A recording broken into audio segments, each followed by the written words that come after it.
Assalamualaikum warahmatullahi wabarakatuh. Perkenalkan, nama saya Arlin Rahmadani, mahasiswi dari semester 1. Di sini saya akan memenuhi tugas akhir semester yang diberikan oleh Bapak Maulana Iskandar MPD selaku dosen mata kuliah Metodologi Studi Islam. Dan di sini saya juga akan menyampaikan tentang sistematika dinul Islam.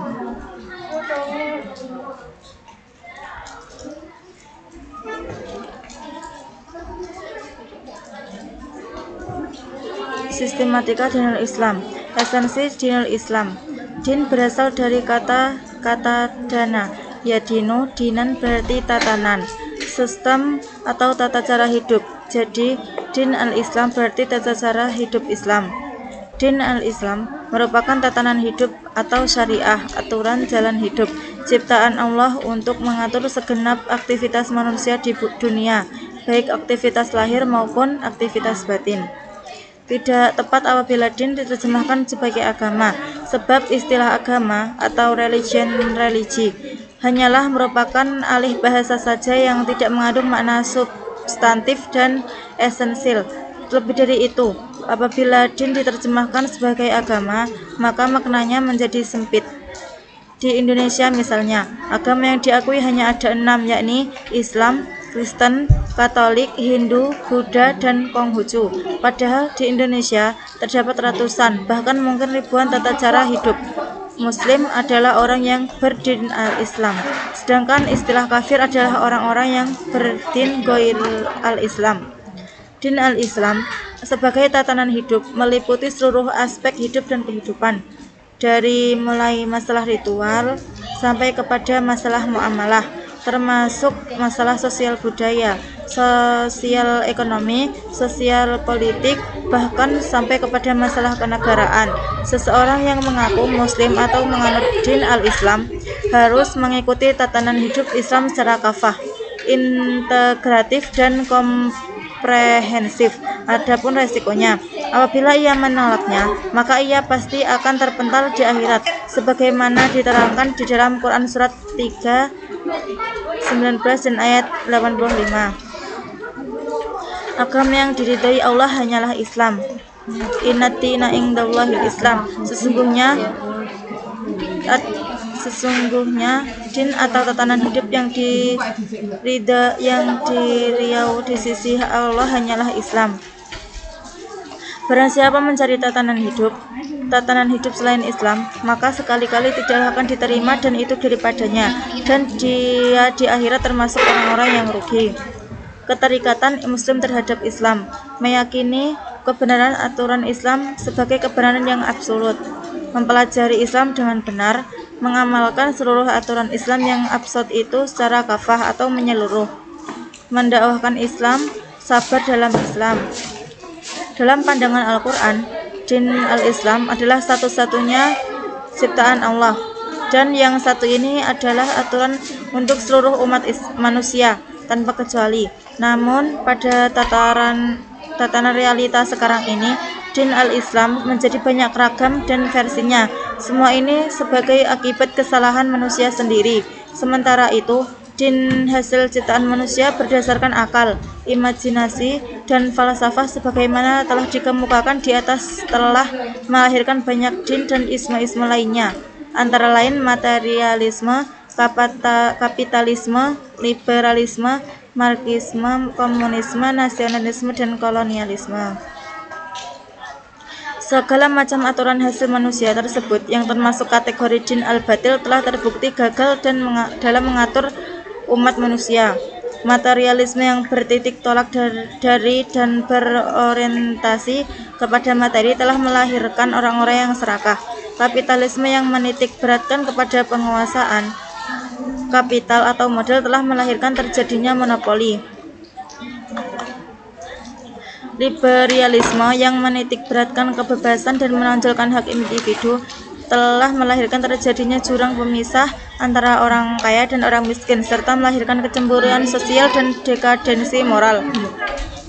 Komunisme telah melahirkan manusia yang tidak mengenal Tuhan dan tidak mengenal hak milik individu, sehingga melahirkan ketidakpuasan. Oleh karena tatanan hidup produk falsafah manusia itu telah terbukti tidak membawa keselamatan, maka manusia harus segera hijrah kepada din al-Islam.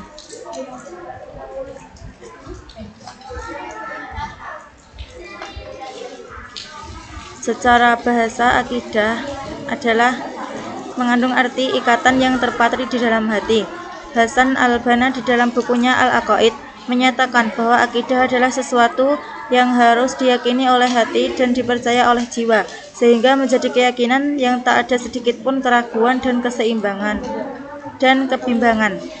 Jadi akidah itu bukan berisi konsep sistem teologi semata, tetapi berisi segala macam persoalan yang berkaitan dengan kepercayaan. Harun Nasution menegaskan bahwa setiap orang yang ingin menyelami seluk-beluk suatu agama secara mendalam perlu mempelajari teologi yang terdapat dalam agama yang dianutnya. Akidah merupakan sesuatu yang fundamental dalam din al-Islam.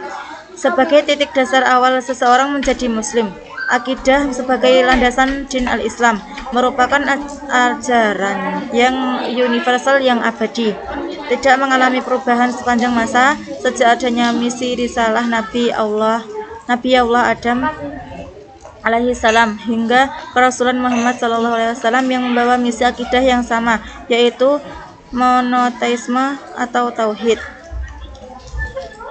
Makna tauhid adalah mengesahkan Tuhan dalam segala hal, suatu tuntutan keyakinan bahwa Allah adalah ilah, Tuhan yang mutlak. Untuk mengetahui taksonomi tauhid bisa dilihat pada surat Al-Fatihah dan nisbah atau hubungannya dengan surat An-Nas. Surat Al-Fatihah yang merupakan al-alamin, maliki yaumiddin, dan iyyaka na'budu. Demikian juga pada surat terakhir, yakni surat An-Nas, ada kalimat Rabb An-Nas, Malikin Nas, dan Ilahin Nas. Kedua surat itu mengandung konklusi pengesaan Allah yang luar biasa, mengandung konsep tauhid yang lengkap dan kokoh. Dengan demikian, Al-Quran dibingkai oleh dua surat awal dan akhir yang memuat pesan tauhid yang sangat kuat. Munasabah kedua surat itu menggambarkan secara jelas adanya tiga macam refleksi ketauhidan, yakni tauhid rububiyah, tauhid mulkiyah, tauhid uluhiyah. Untuk lebih jelasnya dapat dilihat pada tabel untuk lebih jelasnya dapat didengarkan. Bismillahirrahmanirrahim. Tauhid uluhiyah adalah pengesaan Allah sebagai Tuhan yang harus disembah, dan oleh karena itu melahirkan pengabdian hanya kepada Allah sebagai simbol monoloyalitas. Seseorang yang memiliki tauhid uluhiyah dan ubudiyah adalah mereka yang meyakini bahwa tiada Tuhan selain Allah, tidak beribadah kecuali kepadanya, tidak bertawakal kecuali kepadanya, tiada memilih wali atau pelindung kecuali Dia, tidak beramal kecuali untuk keagungannya, sebagaimana termaktub antara lain dalam surat Al-Kafirun, surat Al-Mu'min, awal surat Al-A'raf, dan surat Al-An'am. Walaupun sebenarnya semua ayat Al-Quran memuat ajaran tauhid.